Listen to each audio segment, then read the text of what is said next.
Alright, so we're going to use these properties of square roots to solve a quadratic. So here's your quadratic, 3x squared plus 5 equals 41.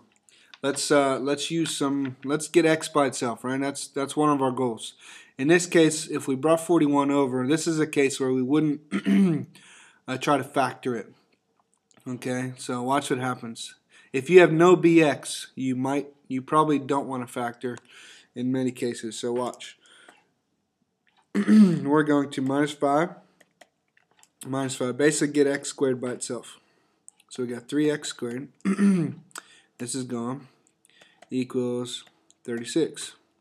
Want to get x squared by itself, so divide by 3. And get x squared is equal to, this is 12. Alright, so x isn't 12, x squared is 12. How do you get x out of x squared? This is where you take the square root of x squared, and it becomes x equals, if you take the square root of this side, you also have to take the square root of this side. Okay, x squared equals square root of 12. Now off to the side, you should say to yourself, ooh, square root of 12, I think that should break down. So square root of 4, square root of 3, which makes square root of 4 is 2 roots of 3.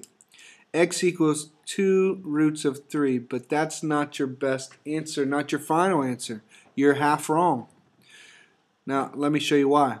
What if you came down to x squared, make it easier, x squared equals 9, okay?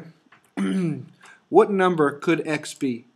X is equal to, everybody will say, oh, something squared is 9. Oh, that's 3. But there's another number, isn't there? There's another number that could be in for x. X could be negative 3 squared equals 9, right? Negative 3 squared is 9. So x could be 3 or it could be negative 3. So basically, here's my rule of thumb then. Here's math's rule of thumb. If you square root x squared, you should always put plus or minus. Please don't forget. Square root of 9, 3. So answer is x equals plus or minus 3. Same thing here. As soon as I square root x squared, my first thought is, ooh, I need a plus or minus, because there's 2 answers to x squared, right? 2 answers. So please remember that. X equals plus or minus 2 roots of 3. So what that means is positive 2 roots of 3 is an answer, and negative 2 roots of 3 is an answer.